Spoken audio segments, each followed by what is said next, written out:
Hello, and welcome to another instalment of our Biome for Beginner series. This time, we're focusing on the gluttonous Ogre Kingdoms. And, like all our other Biome for Beginner videos, we'll be focusing on 3 competitive army lists and explaining the best value for money options for the units in each of those lists. Unlike some of the races of the old world, Games Workshop still produce pretty much all of the Ogre range. Even the names are largely the same.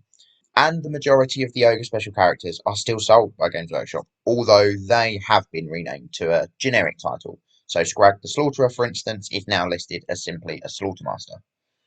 The problem we will have is that the Ogre range is almost exclusively direct only from Games Workshop, meaning it is going to be difficult to find any third party that sells any of these models at a discount. But no matter, on to the main event. I'm going to go through some competitive lists and take you through exactly what you need to buy for each unit or character and give you the best cost I could find for each of them. The first list is going to be 1,500 points, the second will be 2,000, and the final one will be a Triple Crown Wargaming event standard 2,500 point list.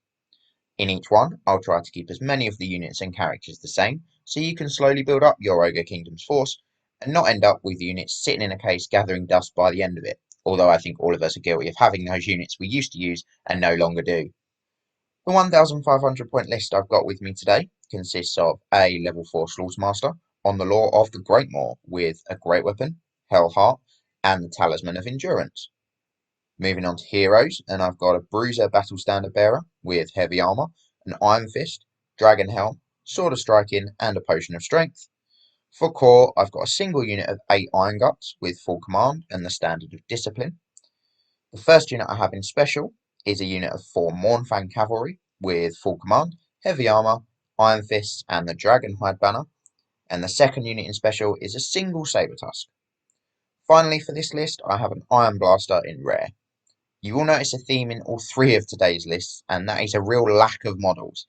It's not uncommon for a 2,500 point Ogre army to have less than 40 models in it.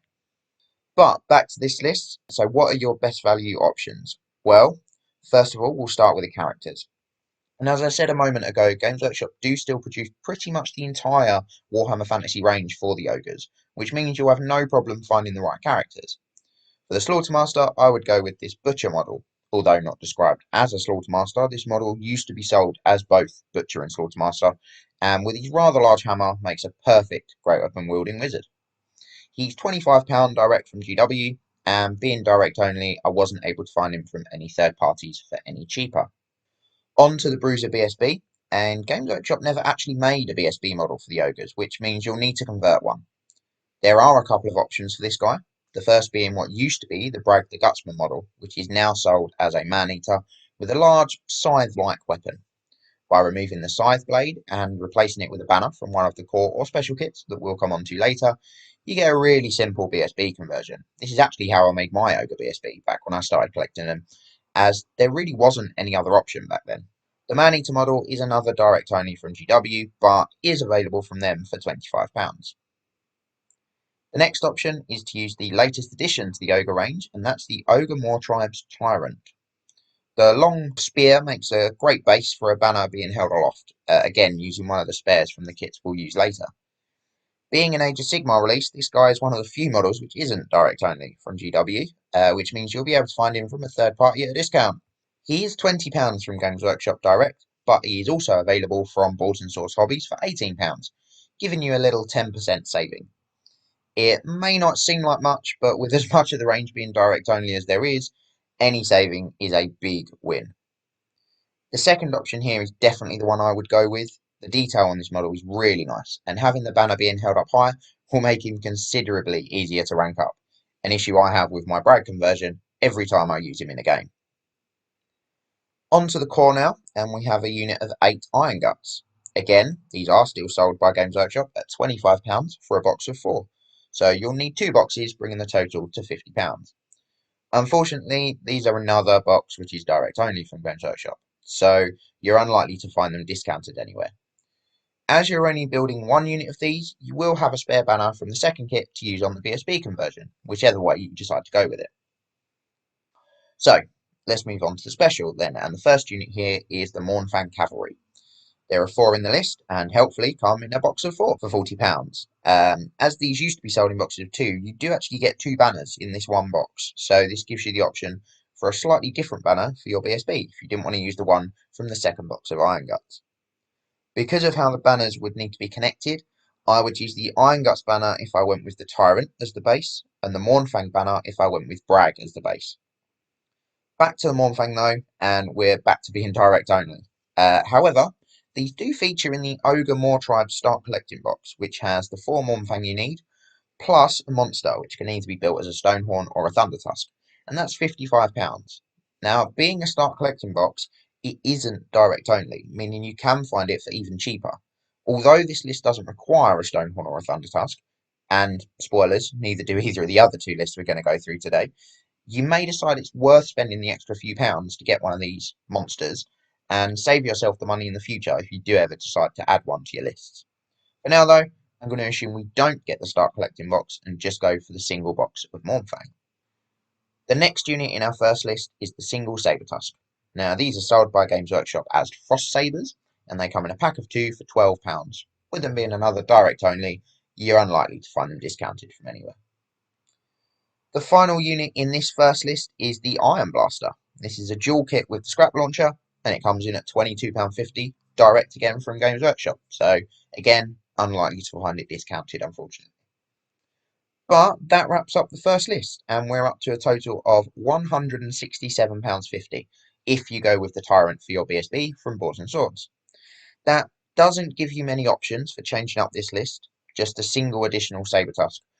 But you do have the option of spending a few more pounds on the Start Collecting box, depending on exactly where you get it from, and adding a monster to your collection. Next, I'm going to move on to the 2,000 point list. This contains a level 4 Slaughtermaster on the Lord of Beasts this time, with a Great Weapon, a Dispel Scroll, and the Talisman of Endurance. Moving on to the heroes, and I've got a Bruiser Battle Standard Bearer, who is exactly the same as in the previous list. Heavy Armour, an Ironfist, Dragonhelm, Sword of Striking, and a Potion of Strength. I've also got a level 1 Butcher on the Law of the Great Moor with the Hellheart. For core, I've upped the single unit of Ironguts to 11 and kept them with full command and the standard of discipline. I've also kept exactly the same unit of Mournfang Cavalry as in the first list, and I've kept the single Sabretusk, but have added another to give me 2 units of 1. And finally for special, I've added a unit of 5 Lead Belchers with a Musician. In rare, I've got the same Ironblaster as before to round out the 2,000 point list. There really isn't too much to add to the first list to get to here. Just another wizard, some additional Ironguts, the unit of Lead Belchers, and an additional Sabretusk. You already have the second Sabretusk from the box of 2 we bought for the first list, so there's nothing more you need to buy there. But for the rest, we'll start with the Butcher. As with the Slaughtermaster, there isn't really much choice for Ogre Wizards. Games Workshop only sell the one model, unless you count Scrag, but he is pulling a big cauldron behind him, so does rather stand out. But that does lead us back to the Butcher model that Games Workshop do still produce. I would swap the weapon on one of them just to make them more distinguishable from one another, but if you don't have anything appropriate to use, then a noticeably different paint job would probably do the job. As we said with the Slaughtermaster in the first list, this model is £25 direct from Games Workshop. This second list also requires 3 additional Ironguts, so you'll need to pick up another box at £25.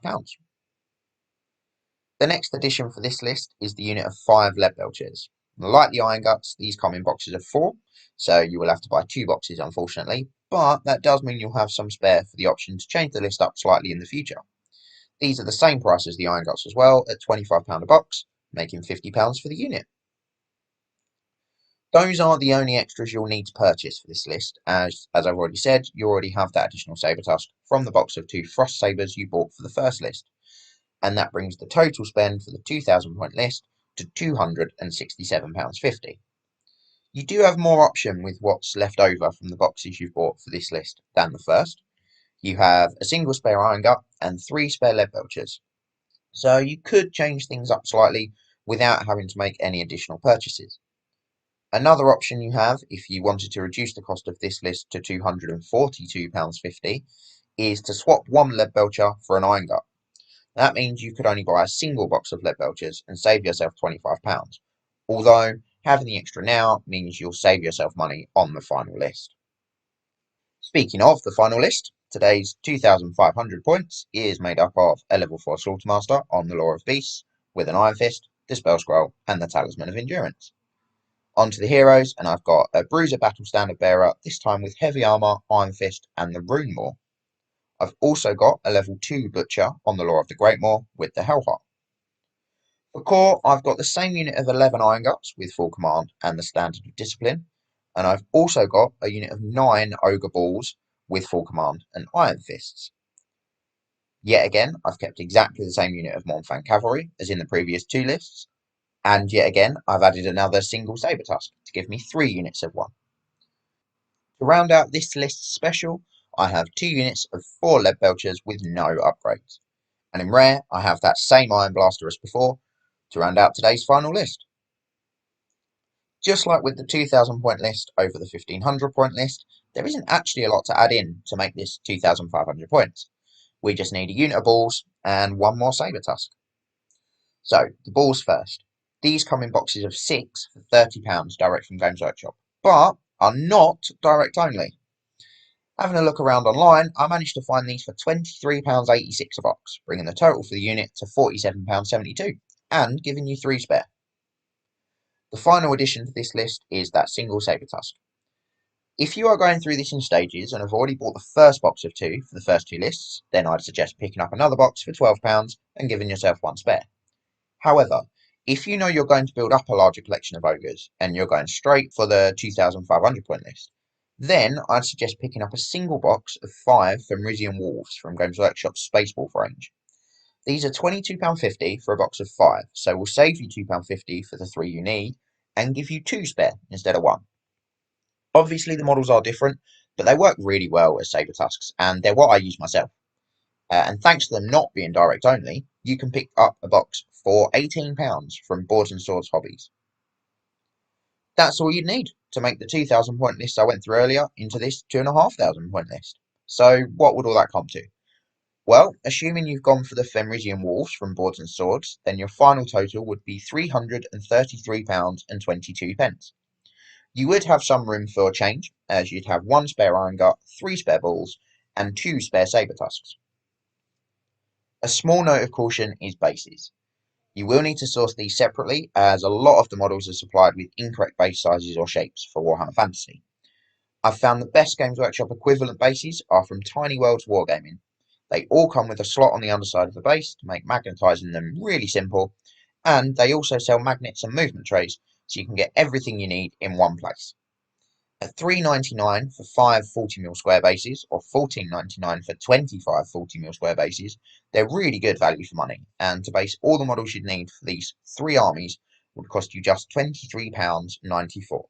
That's a set of 10 25 by 50 bases for the Sabretusks for $3.99, 2 sets of 5 40mm square bases for the balls and the BSB at $3.99 each, and 3 sets of 2 50 by 100mm bases for the Mournfang and the Ironblaster for $3.99 each. The Wizards, Ironguts and the Lead Belchers all still come on 40mm square bases, so you won't need to worry about getting bases for those. This definitely isn't the only way to build and run a competitive Ogre Kingdoms list, but this is where I would start if I wanted a solid core of a competitive 2,500 point army. My next additions would be some more Mournfang, another Ironblaster, and some more Sabretusk, so I could run units of multiples rather than just units of 1. I hope today's snippet has helped you understand what I believe are the best choices for a competitive Ogre Kingdoms army, and hopefully shown you little ways to save a bit of money too.